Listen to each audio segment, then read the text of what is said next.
엑스레이를 찍을 권한은 없지만 그걸 참고하는 거는 문제가 되지 않습니다. 그래서 엑스레이를 참고하면서 지금 땡땡님의 지금 현재 상황이 이러이러하고 그러기 때문에 이런 근육이 이렇게 됐을 거고 알려줍니다. 왜? 자기 몸을 알아야 어떠한 병이라도 그렇지 않겠습니까? 그 병에 대해서 그 사람이 본인이 받아들이고 그걸 알고 내가 뭘 취향해야 되는지 뭐를 하면 안 되는지에 대한 내용들을 가장 먼저 알아야 되는 건 그 사람이 되겠죠. 그래서 슈로스의 교육화를 한 분이 저분이시고 1979년도에 3C, 4C라는 케이스가 만들어지게 됩니다. 짧은 스토리를 말씀드리면 그 전에는 원래 슈로스는요 그냥 집에서 호흡만, 회전호흡만 했던 곳이에요. 그러다가 1979년 그때쯤에 그냥 옷 입고 왔는데 각도가 별로 커 보이지 않아요.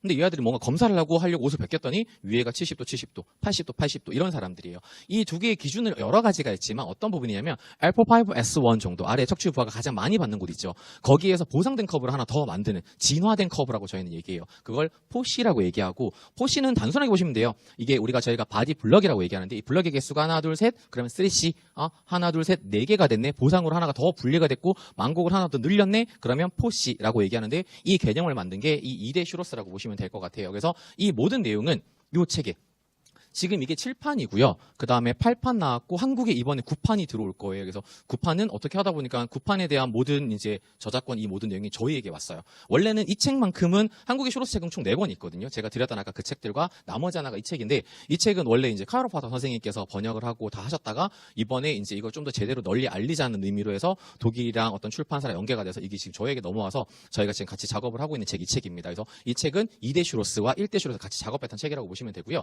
자, 2015년도에 이제 2대 슈로스 여사님 돌아가셨죠. 근데 이분이 누구냐면 1대 슈로스세요. 이분이 누구냐면요. 2대 슈로스예요.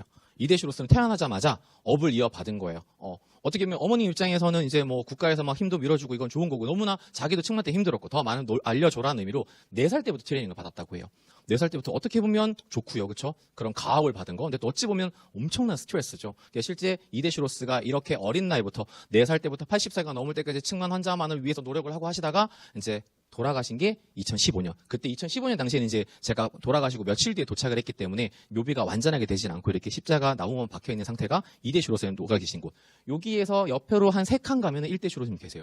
저는 좀 놀랐던 게 전 세계적으로 유명한 어떤 학자이고 큰 업적을 남기신 분인데 한 비석이 진짜 이만할 줄 알았거든요. 근데 정말 요만해요. 정말 작아요. 그러니까 집안분들 자체가 그냥 소소하게 그런 걸 즐기시면 모르겠습니다. 그 다음이 3대 슈로스 넘어옵니다. 슈로스는 1대에서 어떤 정부에서부터 슈로스를 너네 집안에서 네 이름을 따서 할게 그때부터 시작해서 가족계급으로 내려오고요. 3대 슈로스는 직업군이 좀 다릅니다. 1대는 학교 선생님이 시작했고 2대 슈로스는 물리치료사세요. 3대 슈로스는 메디컬 닥터입니다. 스파인 서전이에요.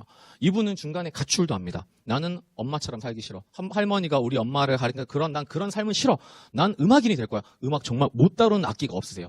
그래서 2년 반 정도 집 나가서 실제 가출하셨어요. 자기 맥주, 그쵸. 술은 공통 언어예요. 영어를 못해도 술 먹다 보면 대충 알아듣고 이분도 영어 하시고 막 대충 해서 이제 그렇게 알게 됐는데 집 나갔다가 들어와서 정신 차리고 들어온 거죠. 나가서 뭐 하겠습니까? 그렇죠. 고생해봐야 아는 거죠. 나가서 들어와서 나 이왕 하는 거 제대로 할래. 엄마나 할머니를 뛰어넘어야지. 그래서 어처구니없게 메디컬 닥터가 돼요. 근데 지금도 그렇거든요. 수술하는 의사 선생님들은요. 보존적 치료에 대해서 그닥 보조기는 그래도 꽤나 인정을 하는 편이에요. 근데 사실 수술 기법이 아닌 어떤 운동적 기법은 별로 인정 안 해요. 그래서 엄청 고생을 하셨대요. 근데 그거를 가지고 와서 공부를 하기 위해서 자기의 장점을 한 번 더 살리는 거고 이왕 한 거 나는 엄마를 뛰어넘어야 돼. 엄마 언제부터 슈로스 배웠어? 나 4살 때부터. 자기 증거 자료 닥터 바이스예요. 난 돌 때부터 했지. 그 시기는 내가 더 빠른 것 같아. 내가 이런 거 해요. 그리고 이 사진이 2대 슈로스님 돌아가시기 직전 2015년도 그 해에 찍었던 사진. 지금 제가 나눠드린 슈로세라피라고 하는 책의 표지가 이 사진이에요. 어머님과 아드님이고 고각도의 환자분이십니다. 그래서 3대 슈로스까지 오게 되고요. 3대 슈로스는 의사예요. 그러다 보니까 엄마와 할머니가 만든 그 2가지 분류법은 한계치가 너무 많아요. 그래서 분류법을 더 세분화시켜요. 참고로 선생님들 수술하는 의사 선생님들 등 절개해서만 수술하시잖아요. 그분들 그냥 쉽게 수술하시는 거 절대 아니에요. 우리가 배울 건 배워야 됩니다. 우리가 측만 볼 때 가끔 측만 운동 뭐 시켜 이런 사람이 있거든요. 저는 너무 그게 답답해요. 수술하시는 의사 선생님들도요. 른케의 분류법이라는 걸 얘기해서 64가지의 분류법을 두고 이 사람은 1번이야 30번이야 몇 번 이거를 두고 거기에 맞게끔 수술을 해요. 근데 겉만 보고 운동하는 게 측만이 뭐야 측만이야 이거는 잘못된 거죠. 그래서 닥터 바이스는 PA에 대한 뒷모습에 대한 분류법을 더 세분화시키고 사지탈에 대한 분류법도 더 만드시게 돼서 점점점 분류법을 확산시키고요. 그리고 또 하나가 좀 전 시간에 했던 캐뉴 브레이스, 즉 닥터 바이스의 운동의 스승은 자기 어머님이에요. 슈로스 운동. 근데 이분은 태어나니까 금수저죠. 엄마의 베프가 누구냐면 닥터 체뉴입니다. 3차원 보조개 가장 높은 성경을 가져왔던 보조개 만든 창시자. 이 두 분이 베프거든요. 엄마 친구는 3차원 보조개 창시자. 자기 엄마는 슈로스 메소드의 딸. 이거 모든 걸 다 배워요. 그래서 이 논리를 다 섞어서 만든 게 겐싱긴 브레이스라고 보시면 될 것 같습니다. 그래서 역사를 다시 한번 짧게만 정리드리면 이게 가족 계보예요. 1대 카타리나 슈로스, 2대 크리스탈 러드 슈로스 여사님, 3대 닥터 바이스 이런 내용이 있고 여기에 있는 문구는 제가 타이핑 따로 한 건 아니고요. 구글에 들어가면 나옵니다. 중간에 보게 되면 이게 계파가 좀 나눠져 있는데 짧게 말씀드리면 이게 매뉴얼 위구 혹시 물리쳐 선생님 계세요? 물리쳐 선생님들 네, BSPTS라고 얘기하는 스페인의 슈로스 아까 말씀드렸죠. 그 계파가 요때쯤에 나왔고요. 그 다음에 이분의 장모님이 계세요. 그분이 여기에 있어요. 즉 위고라는 분은 알러지 의사예요. 어떤 뭐 척추 근골개그 의사가 아니라 알러지 의사인데 이제 자기 여자친구의 엄마 장모죠. 장모님이 1대 슈로스에게 슈로스 내용을 받은 스페인 사람이에요. 이게 연이 돼서 여기까지 내려왔고 이게 BSPTS라는 게 같다는 거고요. 그리고 그럼 4대 슈로스는 없나요? 아직은 없습니다. 어쩌면 운이 좋죠. 닥터 바이스의 따님이 두 분이 하필이면 아들이 아니라 따님이 두 분인데 두 분 다 난 할머니와 아빠의 길을 가지 않아. 또 이제 거부했어요. 그래서 그분들이 실제 다른 일을 하세요. 한 분은 수의사, 한 분은 국제 변호사. 그러니까 닥터 바이스는 이걸 더 알리고 싶고 의사다 보니까 에비던스 정말 중요하게 생각해요. 논문 430편 갖고 계시거든요. 그러다 보니까 그럼 필요한 거 뭐죠? 자식이 아니면 제자. 그래서 전 세계 제자를 만들기 시작해요. 제가 4번째 제자가 되고 지금은 전 세계 22명의 슈로스 마스터라는 사람들이 활동을 하고 있고요. 요거는 닥터 바이스가 쓴 어떤 책인데 제가 번역했던 건데 여기에서 하나 보여드리고 싶은 게 가끔 제가 장난삼아 얘기하는데 요즘은 제가 저 힘을 증명시켜야 돼요. 이게 닥터 바이스의 슈로스의 홈페이지입니다. 여기에 들어가게 되면은 아카데미 보드라는 칸이 있어요. 여기를 클릭하고 밑으로 내리게 되면 3대 슈로스 닥터 바이스의 사진이 보이고요. 그 다음에 우크라이나 마스터 막심이라는 친구가 있고 그 다음에 덴마크의 페넬라 루이사라는 친구들이 있고요. 그 다음에 인도네시아 부디, 그 다음에 스위펑 중국, 그 다음에 미국의 마크 모크로, 그 다음에 스탠리 중국의 홍콩의 마스터고요. 그리고 저 있습니다. 가끔 물어보세요. 가끔 정말로요. 어머님들이 가끔 그런 얘기 하시거든요. 선생님 진짜 슈로스 하는 사람 맞아요? 이런 얘기 물어보세요. 그리고 저 최근 들어서 인스타 그 DM인지 알게 된 그 DM으로 선생님들이 물어보세요. 정말 슈로스 하는 맞아요? 저희 집 근처에도 슈로스 하시는 교육하시는 분이 있는데 이거랑 뭐가 달라요? 그래가지고 이제 이걸 넣은 거고요. 그래서 저 정말 슈로스 하는 사람 맞고요. 물론 아직 많이 부족해서 더 열심히 공부하고 있습니다. 자, 그렇게 전 세계 슈로스 마스터들은 지금도 이렇게 활동을 하고 있고요. 슈로스 마스터는 절대 마냥 좋은 거 아닙니다. 논문을 원래는 1년에 한 편이었어요. 근데 다들 바쁜 거 인정해서 2년에 한 편으로 줄어들었습니다. 2년에 한 편의 논문을 쓰지 않으면 잘립니다. 그리고 제가 실제 임상이라 그러죠. 슈로스를 지도하지 않으면 잘립니다. 제가 강의면 어떤 가끔 후배들이 형 이제 강의만 해도 먹고 살지 않아? 막 얘기하거든요. 가끔 솔깃하기도 해요. 힘들긴 하거든요. 주 7일이라거든요. 저 월화수목금토일. 근데 그게 발각되면 바로 잘립니다. 그렇기 때문에 마스터라고 뭐 마냥 좋은 건 아니고요. 이게 첫 번째 제가 준비한 내용, 시간이 얼마 안 남는데 두 번째 Q&A.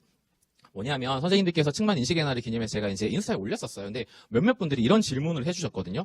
성인 측만 개선이 될까요? 점점 나이가 들수록 측만 심해지는 것 같아요. 보정기, 교정기면 효과가 있을까요? 정답은 네, 가능합니다. 일단 성인 케이스에 대한 산 증인을 아까 보여드렸고 아까 끝나고 나서 저기에서 태풍 어떻게 이러더라고. 왜요? 그랬더니 각도를 얘기 안 했어 이러시더라고요. 저분의 각도는 원래 가장 큰 쓸 때 각도가 39도에서 지금 한 15도 정도 나오시는 각도예요. 그리고 보조기 착용 없이. 대단하신 분이죠. 그리고 같은 내용인데 밑에 보시게 되면 측만 20년 오래 가지고 계신 분들이 운동을 호전될 수 있습니까? 되고 보조기 착용 효과 있고요. 일상생활에 대해서 어떤 운동 지도법은 사실 오늘 내용 중에 말씀을 드렸는데 여러 가지 금기 동작 말씀드렸죠. 근데 저는 이 표를 준비했어요. 이 표는 실제로 제가 지는 오픈 세미나에 있는 내용인데요. 어떤 내용이냐면 그 사람들의 나이와 각도를 기반으로 해서 이 사람이 앞으로 나빠질 수 있는 위험률을 내는 거예요. 두 가지 의미가 있습니다. 지금 현재의 상황을 아는 거. 나이와 각도를 기반으로 얼마나 나빠질 수 있어요? 만약에 11살 아이가 40도라고 해요. 나빠질 확률은 90%예요. 현 시점. 근데 현 시점 그렇다고 해서 우리가 변화 안 되는 건 아니잖아요. 오늘 오전에 말씀드렸죠. 부러진 거 아니고 단지 휜 것 뿐이에요. 내가 열심히 올바른 방법을 하면 에비던스 베이스로 좋아질 수 있습니다. 희망을 놓치면 안 되거든요. 지금 시작은 여기지만 만약 이 친구가 어떻게 열심히 해서 뭐 보조기를 했던 운동을 했던 열심히 해서 이 각도를 만약에 19도 언더로 내리면요. 나빠질 확률이 25%가 돼요. 실제 저희랑 같이 정말 너무 고마운 분들, 저가 더 고마운 분들이거든요. 여기에 시작했다가 10도 안으로 내려간 사람이 있어요. 1년에 한 명, 두 명씩 나오거든요. 그분은 졸업이에요. 왜? 10도 아래로 내려가면 측만이 아니니까. 그냥 빠이빠이 끝. 그래서 그렇게 얘기 드립니다. 지금 당신의 시작은 여기인데 여기에서 이렇게 내려갈지 여기에서 아래로 내려갈지는 선택하시는 겁니다. 라고 얘기를 하는 관점이라서 얘기 드리는 거고 또 하나가 성인 측만 나빠질 수 있죠. 예를 들어서 16세 이상 성장판 다 끝났어요. 끝난 상태에서 각도가 예를 들어 한 40도 혹은 35도 정도라고 쳐요. 나빠질 확률이 얼마입니까? 30%. 비 올 확률 30%면 비 올 수 있죠. 우선 가져나가죠. 준비해야 되는 거예요. 실제로 여기에 있다가 각도가 더 커서 50도, 60도 되시는 분들도 실제 있고, 오늘 오전에 잠깐 언급됐던 디제너레이트, 퇴행성 측만에 대해서도 요즘 상당히 많은 이슈가 있기 때문에 연관성이 좀 있다고 볼 수가 있을 것 같고요. 성인의 케이스, 이분이 아까 보조의 케이스를 보여드렸지만 이렇게 긍정적인 변화가 만들어지는 65도에서 이게 교정각이고요. 이분이 운동을 통하고 나서 외형의 모습이 이렇게 바뀌었고요. 각도가 이렇게 줄어드는 경우가 만들어질 수 있습니다. 성의도 좋아질 수 있다는 거고요. 금기 동작들이 있어요. 오전에 얘기 드렸는데 좀 전 시간에 얘기 드렸죠. 밴딩이라는 거. 단순하게 생각하시면 저희가 밴딩을 얘기할 때 골격 가지고 잠깐 말씀드릴게요. 지금 저 남은 시간 5분, 4분? 해도 괜찮다고 허락받았어요. 네. 보세요. 만약에 흉추의 우만곡이 이렇게 있는 분이에요. 자, 이렇게 있는 분이 보통 1번 저도 그랬습니다. 얘를 펴기 위해서 이게 뒷모습이잖아요. 그렇죠? 그러면 라이트로 라테럴 밴딩을 할 수 있죠. 그럼 라이트 밴딩을 하게 되면 어떤 문제가 만들어지냐면 얘는 펴질 것 같죠? 1의 문제. 얘는 오전에 왜 조준이 문제 테더링 얘기 드렸죠. 측만은 단순히 휘어진 것이 아니라 회전 변형까지 만들어졌어요. 이 아래쪽 부분이 여기가 테더링 되어 있어요. 묶여져 있는 거예요. 그렇기 때문에 라테럴 밴딩 한다고 해도 예를 들어서 40도인 사람이 밴딩했다. 그러면 각도가 펴져요. 얼마나? 기껏해야 5도, 7도. 사람마다 케이스 바이 케이스예요. 다르지만 완전히 펴지지 않는 게 1번의 문제. 효과가 없다는 게 첫 번째 문제. 두 번째.